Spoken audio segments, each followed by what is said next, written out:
선배 동료 의원 여러분, 국무위원 여러분, 국민의힘 보령서천 국회의원 장동혁입니다.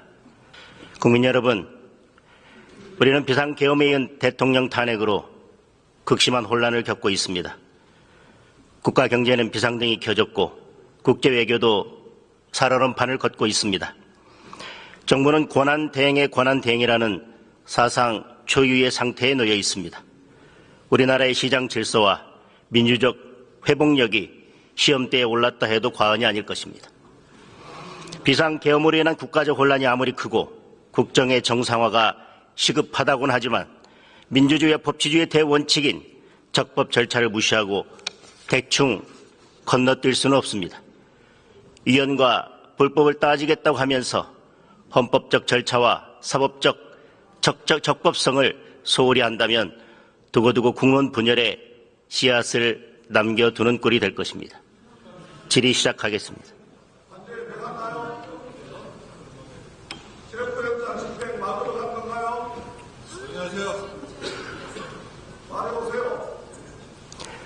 공수처장님 앞으로 나와주시죠.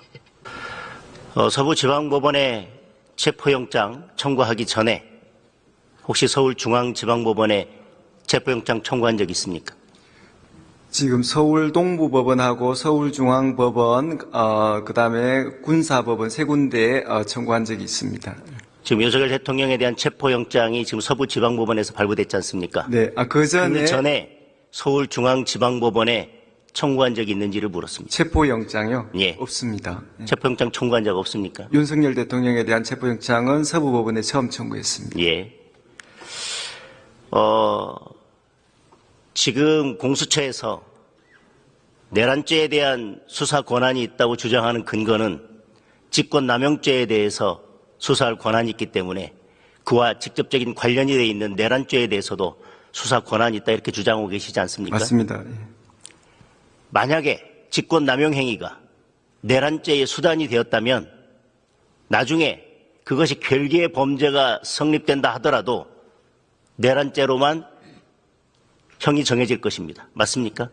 저희들은 이 사건 행위에 있어서 그 직권남용 권리, 직권남용죄, 그 다음에 특수공용물 손괴죄, 지금 직권남용죄와 불법체포 미수 등 여러 가지 저희들 수사 대상인 범죄를 직권남용죄에 대해서 제가 물었습니다. 직권남용죄와 내란죄가 성립되지만 그 직권남용죄가 내란죄의 수단이 된 경우에는 과형상 일죄가 돼서 형이 더 높은 내란죄로 처벌되느냐를 물었습니다.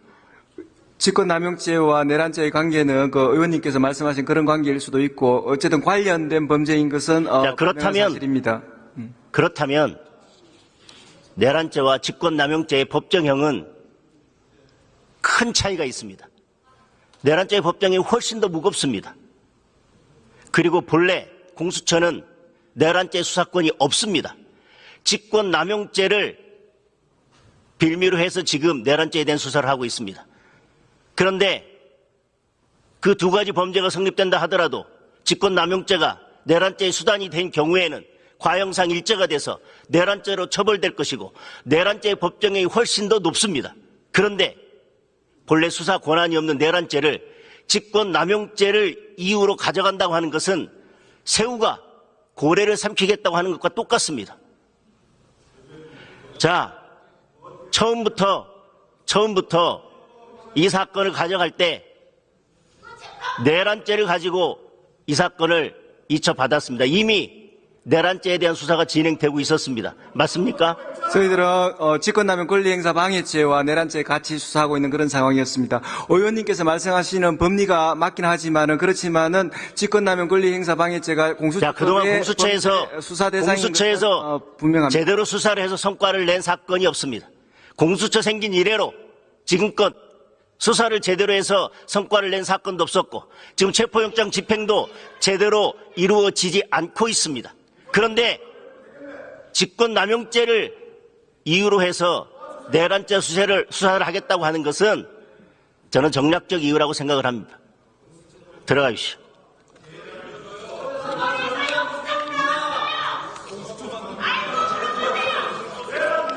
자, 법원행정처장님 앞으로 나와 주십시오. 처장님께도 묻겠습니다. 예. 윤석열 대통령에 대한 체포영장이 서부지방법원 말고 서울중앙지방법원에도 청구된 적이 있습니까? 그 부분에 대해서는 제가 알지를 못합니다. 잘 아시다시피 저희들이 2018년도 사법행정권 남용 사건을 계기로 해서 일선법원에서 영장의 청구, 발부에 대한 보고를 받고 있지 않습니다. 그래서 그 부분에 대해서는 현재로서는 확인할 수 있는 위치에 있지 않습니다. 압수수색의 경우에 기밀을 보호할 필요가 있어서 관리자의 승낙을 요한다고 하는 형사소송법 110조 제1항은 법조문에 압수 또는 수색이라고만 되어 있습니다. 예. 맞습니까? 네. 그래서 물건에 대한 압수 수색 영장 외에 체포 수색의 경우에도 그 110조가 적용되는지 여부에 대해서 명확한 규정이 없고 학계에 논란이 있습니다. 여기까지는 맞습니까? 그렇습니다. 그리고 기밀을 보호할 필요성은 물건을 압수하기 위해서 수색할 때나 사람을 체포하기 위해서 수색할 때나 그 기밀 보호의 필요성은 똑같이 존재한다라고 볼 수 있다는 의견도 있을 수 있습니다. 여기엔 동의하십니까? 그 부분에 대해서는 이제 두 가지 성질이 좀 다르기 때문에 달리 볼 수도 있다. 달리 볼 수 있는 견해도 있지만 똑같이 보는 견해도 있을 수 있다고 생각합니다. 그렇습니다. 자, 그러면 이렇게 논란이 있는 이 110조에 대해서 법관이 체포영장을 발부하면서 110조, 111조의 적용을 배제한다고 기재하는 것이 행정처장이 보시기에는 적정했다고 생각하십니까? 지난번 법사위에서도 제가 말씀드린 바와 같이 이 신청 기각 결정문에 따르면은 아마도 확인적인 취지에서 그와 같은 기재를 한 확인적인 취지에서 기재했다라고 하면 그것은 집행 단계에서 해석하고 처리될 문제이지 굳이 영장 집행 단계에서 법관이 선치적으로 그 조문을 기재할 필요가 없었다는 것과 같은 뜻일 것입니다. 따라서 법관이 그렇게 형사법 110조, 111조에 적용을 배제한다는 기재를 함으로써 법원 스스로 저는 정치에 뛰어든 것이라고 생각을 합니다. 그것이 사법부의 신뢰를 떨어뜨리고 사건을 이렇게 혼란 속에 빠뜨린 것이라고 생각을 합니다. 앞으로 법관들이 영장 업무를 함에 있어서 이 부분에 대해서 유의해야 된다고 생각을 합니다. 유념하도록 하겠습니다. 예, 들어가십시오. 헌재 사법사무처장님.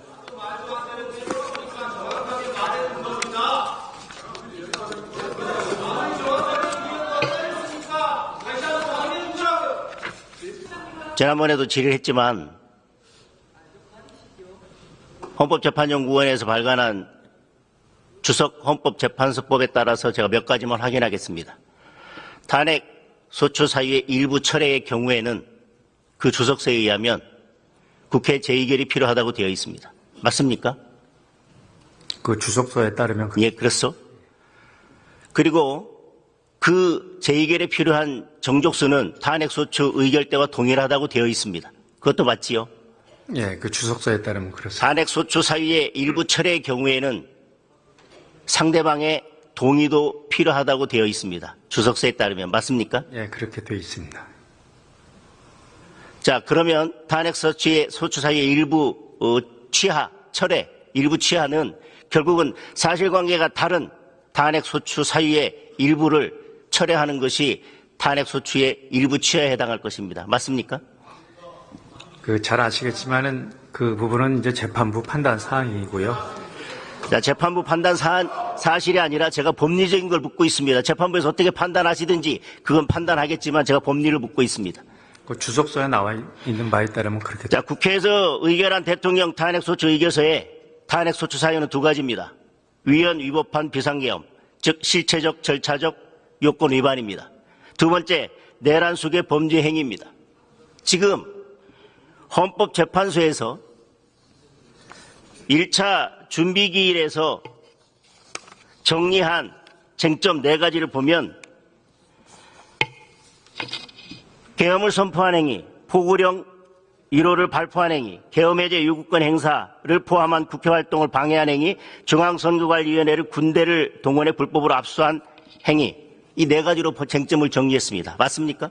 예, 그렇게 정리한 걸로 알고 있습니다. 이 4가지 쟁점을 정리한 것이 국회에서 탄핵 소추 의결한 계엄의 실체적 절차적 요건 위반으로 인한 위헌 위법한 비상계엄 그리고 내란 수계 범죄 행위에 탄핵 소추 사유와 일치합니까? 아시다시피 그 네 가지 사유로 지금 정리되어 있는 것은 공개된 준비 절차에서 그렇게 이미 다 정리가 됐고요. 그렇게 탄핵의 경우에는 위헌 위법적인 행위가 있을 때 탄핵을 하게 됩니다. 맞습니까? 예, 맞습니다. 그 위법적인 행위의 경우에는 대개 형법상의 범죄 행위에 해당하는 경우가 많습니다. 맞습니까? 지금 일반론적인 말씀을 드린다면 맞습니다. 그리고 우리가 의결한 탄핵소추 의결서상에 내란죄라는 말이 여러 번 들어가고 있습니다. 맞습니까? 그리고 그 내란죄를 통해서 헌정질서, 헌법질서를 위태롭게 했다고 탄핵소추 의결서에 되어 있습니다. 따라서 저희들이 그 내란죄에 대해서 형사재판을 해달라고 하는 것이 아닙니다. 내란죄가 유죄냐 무죄냐 그 무슨 형사재판에서 하듯이 유죄 판결 무죄 판결 양형이 어떻게 되냐라고 하는 판결을 해달라고 하는 것이 아니지 않습니까? 너무나 당연한 것이죠. 자, 그런데 헌법 탄핵소추 의결서에 내란죄를 범해서 헌정질서를 위반했다고 그래서 탄핵소추를 의결해 놓고 지금 와서는 그 부분을 철회한다고 한다면 저는 탄핵소추 사이에 주요 내용이 철회된 것이고 탄핵소추 사이에 탄핵소추 일부 취하가 이루어진 것이라고 생각을 합니다. 따라서 국회 재의결이 필요하고 그 경우 의결 정족수는 탄핵 의결과 동일하다고 생각을 합니다. 그리고 상대방의 동의도 필요하다고 생각합니다. 답변해 주십시오. 지금 말씀하신 사안에 대해서 지금 심판 절차에서 피청구인 측에서 주장을 하고 있고요. 그리고 그러한 주장을 포함한 재반 쟁점에 대해서 재판부에서 결정을 통해서 판단을 내릴 것으로 알고 있습니다.